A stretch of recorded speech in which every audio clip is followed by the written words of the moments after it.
बोल मेरे श्री गुरु महाराज की, बोल साचे दरबार की जय। श्री नंगली निवासी भगवान की, श्री परमहंस दयाल महाराज की जय। घट घट वासी भगवान की जय। बोल जगदिया जोता वाली माता तेरी सदाई जय।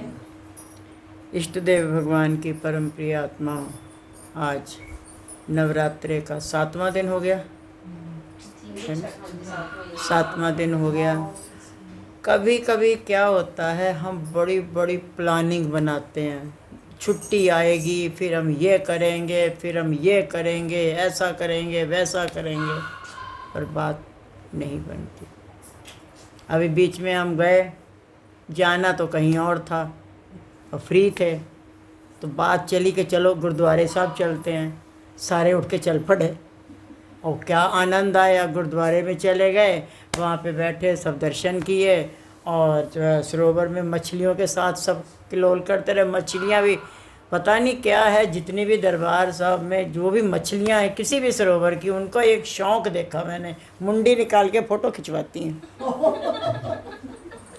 अमृतसर में भी देखा, गोल्डन टेम्पल की जो सरोवर की मछलियाँ एक मुंडी से निकाल के, और कोई भी आ जाए, पता नहीं उनको ये कैमरा सा दिखाई दे जाए तो बस क्या करना, एकदम से लहराती हुई आएंगी, जैसे चलो चलो चलो चलो फ़ोटो खींचेगी, फ़ोटो फेसबुक पे जाएंगे। हम भी फेसबुक, उनको भी शौक़ है, हम भी फेसबुक पे चलेंगे, बताओ। अच्छा, और जो है ऐसे मुंडी निकाल के यूँ फ़ोटो खिंचवाती हैं, बड़े प्यार से, क्या वो पोज बनाती हैं। एक दो फ़ोटो हैं भी मेरे पास।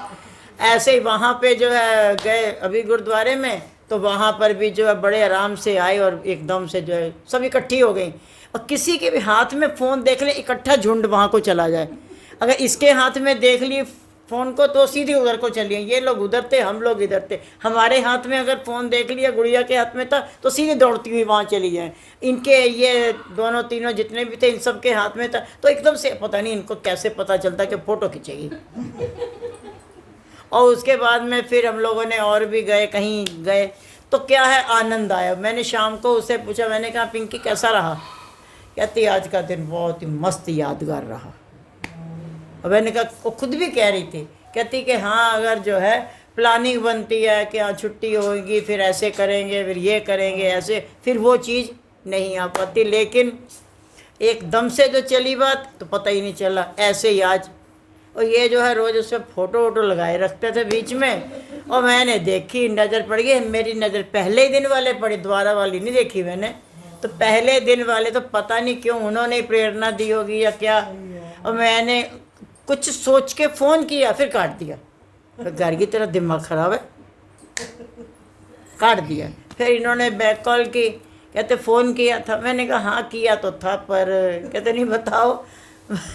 तो मैंने कहा अगर जो है आप लोग ऐसे ऐसे कर रहे हो तो कम से कम माता के भजन तो बनते हैं कि नहीं बनते? कहते बिल्कुल बनते हैं। तो अचानक वाला बना तो क्या बुरा बना, अचानक वाला प्रोग्राम तो और ही बढ़िया हो जाता है। तो क्या है, यही बात स्वामी जी भी कहते थे कि कई लोगों के मन में आता था, भाई जी स्वामी जी दोनों हों। स्वामी जी कहते थे इस पचड़े में मत पड़ो कभी भी कि दोनों हों, एक भी मिलेगा, एक की कमी को वो पूरी करेंगे। चाहे दोनों में से कोई भी एब्सेंट होगा तो उसकी कमी को वो पूरा करेंगे। ये मान के चलो कि करना उन्होंने है, कोई भी कुछ नहीं करे, ना भाई जी कुछ करेंगे ना स्वामी जी कुछ करेंगे। तो क्या है प्यारे, अचानक की बात। तो अभी हम लोग वैष्णो देवी भी इसने भेज दिया था, थोड़ा थोड़ा उल्ट पुल्ट कुछ भेजा था, समझ नहीं आई किधर से गई किधर को आ गई। चलो कोई बात नहीं।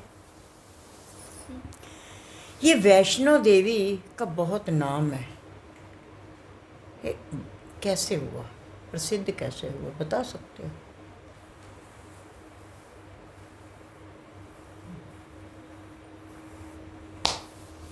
पहुँच जाते हो, राय साहब तो हमारे जाते रहते हैं। तो ये कैसे इतना प्रसिद्ध हुआ, कोई तो बात हो, हाँ या ना बता सकते हो? नहीं तो हम बिना टाइम खर्च भी चल पड़ते हो। नहीं हम तो आए बताने, अब उन्होंने इशारा कर दिया, नहीं हमने कुछ सोचा साचा तो होता नहीं, ना भजन सोचे, बेचारी डेयरी विराजमान रहती है, हम कहाँ होते हैं, कुछ पता नहीं। प्यारे, एक ये बात है त्रेता युग की। ये वाला त्रेता नहीं, इसके पहले वाला त्रेता। उसके बाद एक राउंड पूरा हो चुका है। तो त्रेता युग के अंदर एक त्रिकुटा नाम की महिला थी और वो भगवान श्री राम को कंत रूप में चाहते थे। और जब वो जंगलों में ही रहती थी, तपस्या करती रहती थी, पर उसके मन में यही था कि मुझको भगवान राम की साथी बननी।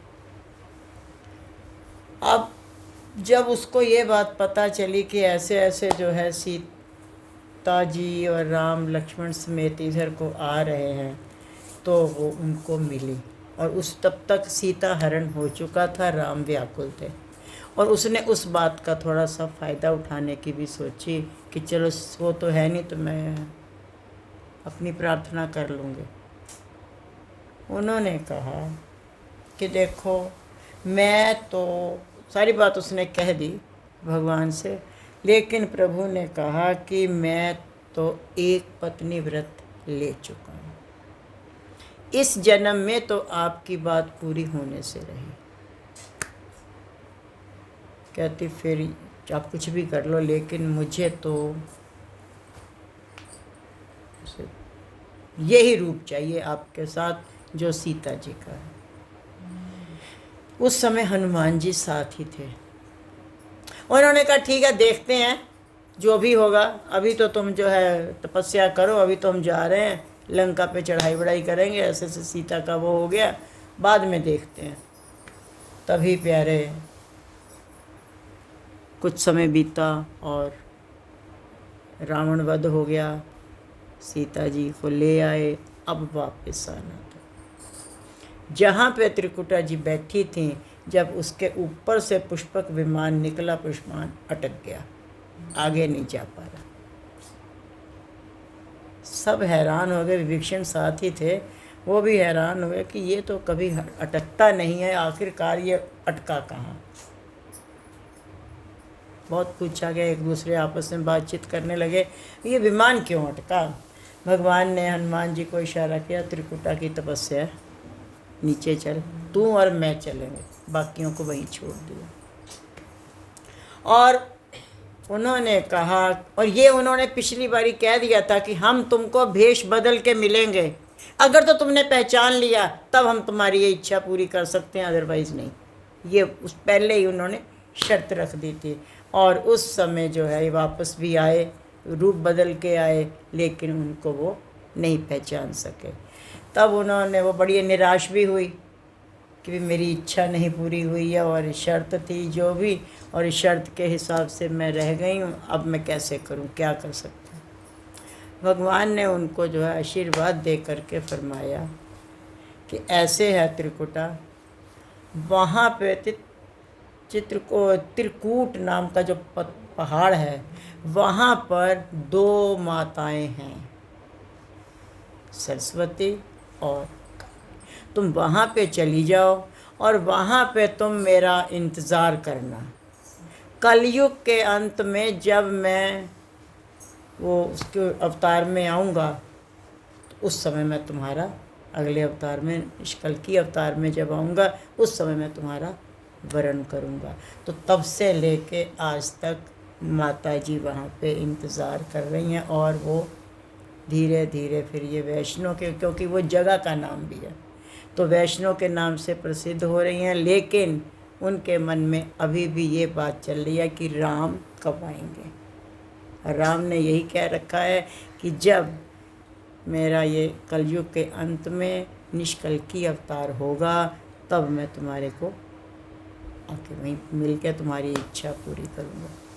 तो क्या है प्यारे, मेरे को तो एक बात लगती है, कुछ नहीं, किसी की भी कोई इच्छा विच्छा नहीं है, कुछ नहीं है, केवल हम लोगों के लिए, कलयुग के जीवों को एक रास्ता दिखाने के लिए, कलयुग के जीवों के लिए एक पगडंडी बनाने के लिए वहाँ चले जाते हैं जी, वहाँ जाके दर्शन करते हैं, वहाँ जाके दर्शन करते हैं, और एक तरह से कि किसी न किसी तरीके से हम हीले से लगे रहें। कर्म में लगे रहे, क्योंकि कर्म अगर जीव करता रहेगा तब तो बात बन जाएगी। हम क्या होता बिल्कुल कर्म छोड़ के बैठ जाते हैं, अब तो माता ही करेगी, माता कहती है बिना मांगे तो माँ भी दूध नहीं देती, ठीक पड़े रहो तुम भी, फिर मैं भी बैठी हूँ।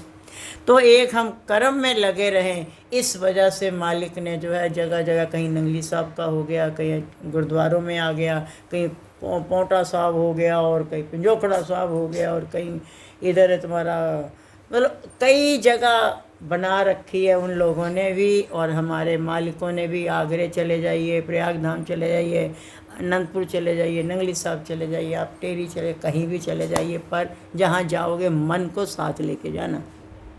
शर्त ये है, हमारा मन तो कहीं और पे घूमता रहता है और हम पूजा वूजा करते रहते हैं, यही कारण है कि हमारी इस पूजा स्वीकार